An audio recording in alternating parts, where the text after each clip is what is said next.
Hello everyone, this is the second video of our series Harry Potter and the Goblet of Fire, Chapter 2, The Scar. Harry Potter and the Goblet of Fire, Chapter 2, The Scar. Harry lay flat on his back, breathing hard as though he had been running. He had awoken from a vivid dream with his hands pressed over his face. The old scar on his forehead, which was shaped like a bolt of lightning, was burning beneath his fingers as though someone has just pressed a white-hot wire to his skin. He sat up, one hand still on his scar, the other reaching out in the darkness for his glasses, which were on the bedside table. He put them on, and his bedroom came into clear focus, lit by a faint misty orange light that was filtering through the curtains from the street lamp outside the window. Harry ran his fingers over the scar again. It was still painful. He turned on the lamp beside him, scrambled out of bed, crossed the room, opened his wardrobe, and peered into the mirror on the inside of the door. A skinny boy of 14 looked back at him, his bright green eyes puzzled under his untidy black hair. He examined the lightning bolt scar of his reflection more closely. It looked normal, but it was still stinging. Harry tried to recall what he had been dreaming about before he had woken. It had seemed so real. There had been two people, he knew, and one he didn't. He concentrated hard, frowning, trying to remember. The dim picture of a darkened room came to him. There had been a snake on a hearth rug, a small man called Peter, nicknamed Wormtail, and a cold high voice, the voice of Lord Voldemort. Harry felt as though an ice cube had slipped down into his stomach at the very thought. He closed his eyes tightly and tried to remember what Voldemort had looked like, but it was impossible. All Harry knew was that at the moment when Voldemort's chair had swung around and he, Harry, had seen what was sitting in it, he had felt a spasm of horror which had awoken him. Or had that been the pain in his scar? And who had the old man been? For there had definitely been an old man. Harry had watched him fall to the ground. It was all becoming confused. Harry put his face into his hand, blocking out his bedroom, trying to hold on to the picture of that dimly lit room, but it was like trying to keep water in his cupped hand. The details were now trickling away as fast as he tried to hold on to them.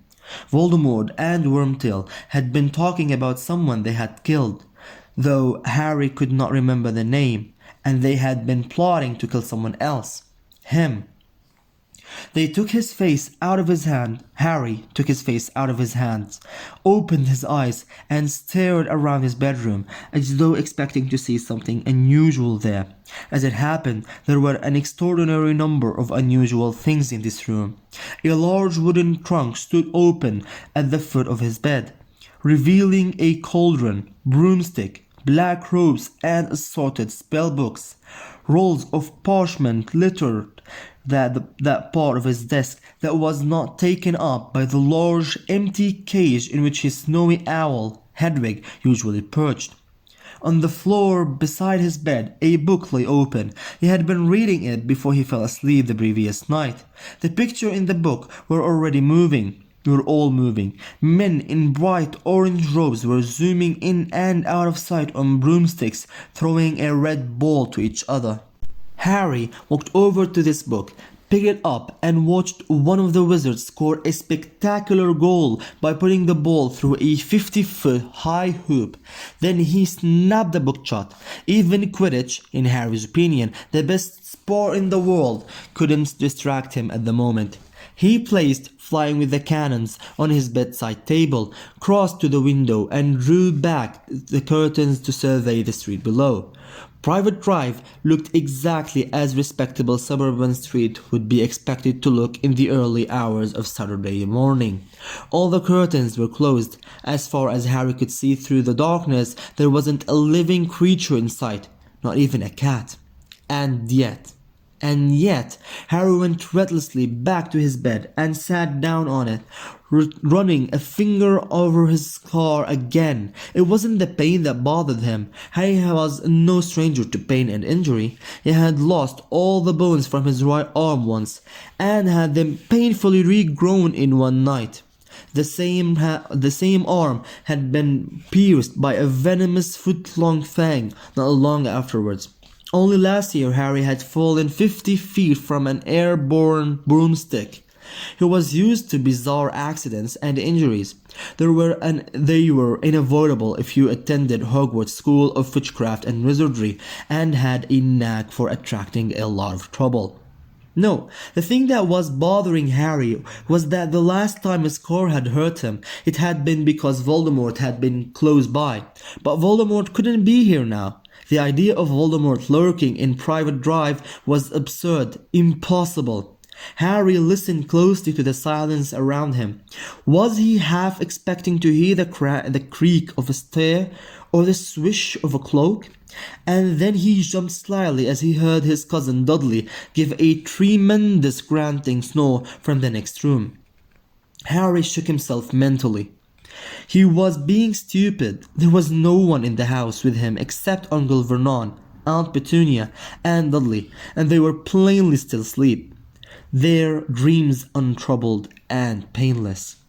Asleep was the way Harry liked the Dursleys best. It wasn't as though they were ever any help to him awake. Uncle Vernon, Aunt Petunia, and Dudley were Harry's only living relatives.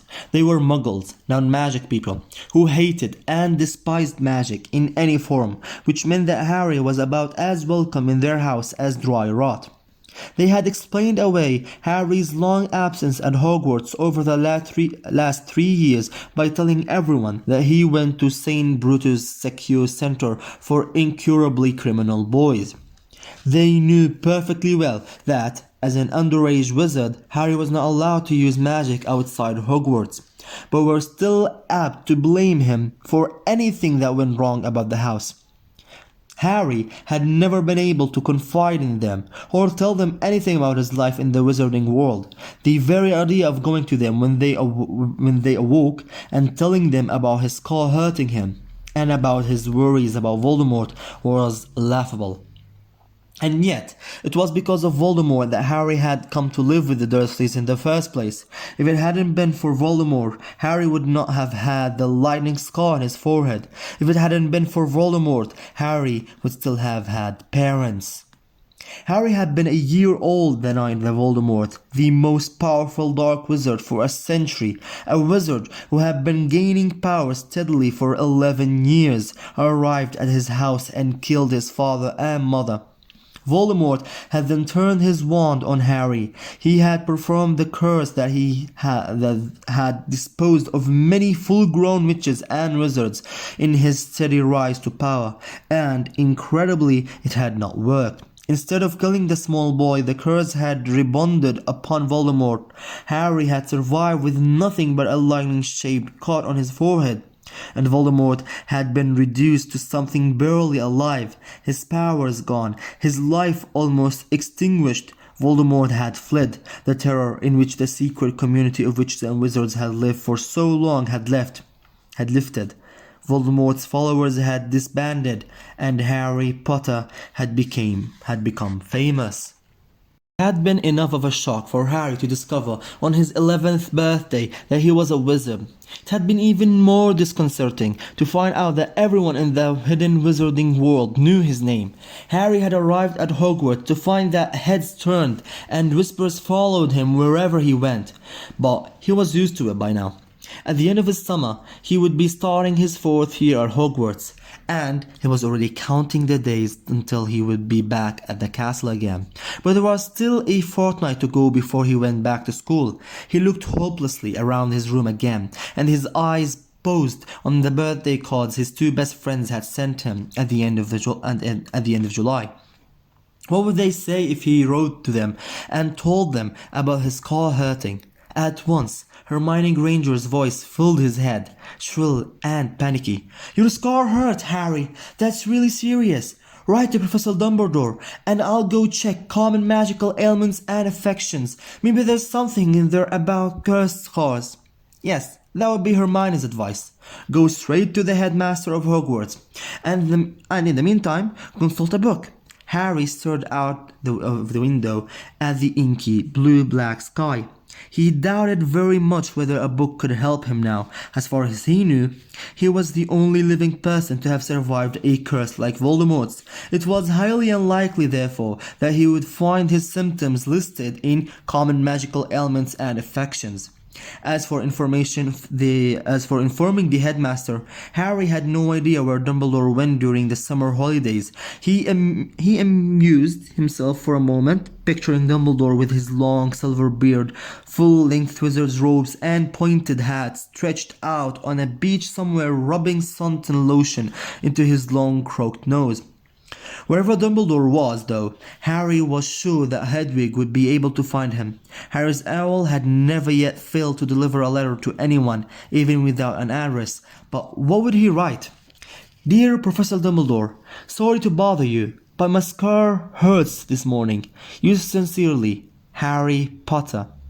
Even inside his head the words sounded stupid, and so he tried to imagine his other best friend Ron Weasley's reaction, and in a moment Ron's long-nosed, freckled face seemed to swim before Harry's wearing a bemused expression. Your scar hurt, but you know who can't be near you now, can he? I mean, you would know, wouldn't you? He would be trying to do you again, wouldn't he? I don't know, Harry. Maybe curse scars always twing a bit. I'll ask Dad. Mr. Weasley was a fully qualified wizard who worked in the Muses of Muggle Artifacts office at the Ministry of Magic. But he didn't have any particular expertise in the matter of curses, as far as Harry knew. In any case, Harry didn't like the idea of the whole Weasley family knowing that he, Harry, was getting jumpy about a few moments' pain. Mrs. Weasley would fuss worse than Hermione, and Fred and George, Ron's 16-year-old twin brothers, might think Harry was losing his nerve.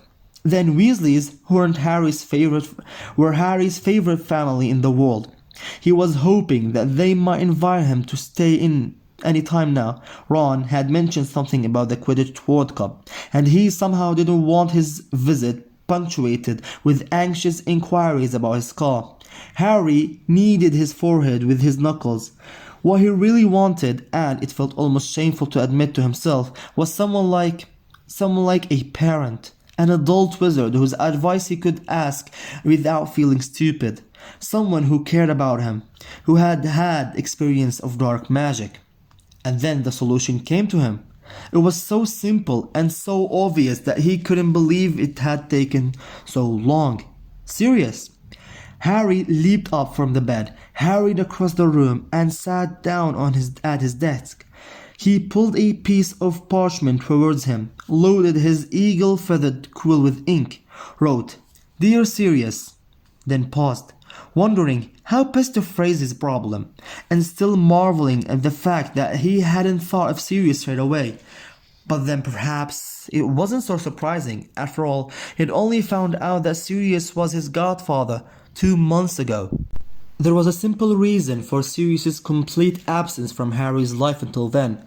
Sirius had been in Azkaban, the terrifying wizard gaol guarded by creatures called Dementors, sightless, soul-suckers fiends who had come to search for Sirius at Hogwarts when he had escaped. Yet Sirius had been innocent. The murderers for which he had been convicted had been committed by Wormtail, Voldemort's supporter, whom nearly everybody now believed dead. Harry, Ron, and Hermione knew otherwise. However, they had come face to face with Wormtail the previous year, though only Professor Dumbledore had believed their story. For one glorious hour, Harry had believed that he was leaving the Dursleys at last, because Sirius had offered him a home once his name had been cleared. But the chance had been snatched away from him. Wormtail had escaped before they could take him to the Ministry of Magic, and Sirius had had to flee for his life. Harry had helped him escape on the back of a hippogriff called Buckbeak, and since then Sirius had been on the run.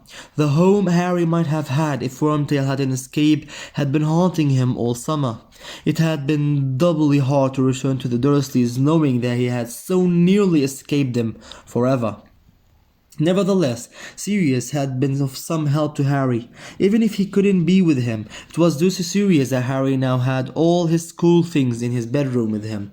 The Dursleys had never allowed this before. Their general wish of keeping Harry as miserable as possible, coupled with their fear of his powers, had led them to lock his school trunk in the cupboard under the stairs every summer prior to this.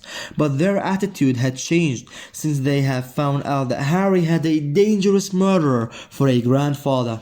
Harry had conveniently forgotten to tell them that Sirius was innocent. Harry had received 2 letters from Sirius since he had been back at Private Drive. Both had been delivered not by owls as was usual with wizards, but by large, brightly colored tropical birds. Hedwig had not approved of these flashy intruders. She had been most reluctant to allow them to drink from her water tray before flying off again. Harry, on the other hand, had liked them. They put him in mind of palm trees and white sand, and he hoped that wherever Sirius was, Sirius never said, in case the letters were intercepted, he was enjoying himself. Somehow, Harry found it hard to imagine Dementors surviving for long in bright sunlight. Perhaps that was why Sirius had gone south. Sirius's letter, which were now hidden beneath the highly useful loose floorboard under Harry's bed, sounded cheerful, and in both of them had reminded Harry to call on him if ever Harry needed to. Well, he needed to now. All right. Harry's lamp seemed to grow dimmer as the cold grey light that precedes sunrise slowly crept into the room. Finally, when the sun had risen, when his bedroom walls had turned gold, and when sounds of movement could be heard from Uncle Vernon and Aunt Petunia's room, Harry cleared his desk of clumbered pieces of parchment and reread his finished letter. Dear Sirius, thanks for your last letter. That bird was enormous. It could hardly get through my window. Things are the same as usual here. Dudley's diet isn't going too well. My aunt found him smuggling donuts into his room yesterday. They told him they would have to cut his pocket money if he keeps doing it, so he got really angry and chucked his PlayStation out of the window. That is a sort of computer thing you can play games on. It's stupid, really. Now he hasn't even got Mega Mutilation Part 3 to take his mind off things. I'm okay, merely because the Dursleys are terrified you might turn up and turn them all into bats if I ask you to. A weird thing happened this morning, though. My skull hurt again. Last time that happened, it was because Voldemort was at Hogwarts, but I don't reckon he can be anywhere near me, can he? Do you know if cursed scars sometimes hurt years afterwards? I'll send this with Hedwig when he gets back. When she get back. She's off hunting at the moment. Say hello to Buckbeak for me. Harry. Yes, thought Harry. That looked alright. There was no point putting in the dream. He didn't want it to look as though he was too worried.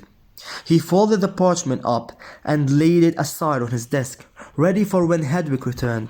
When he got to his feet, stretched, and opened his wardrobe once more, without glancing at his reflection, he started to get dressed before going down to breakfast. This was Harry Potter and the Goblet of Fire, Chapter 2, The Scar.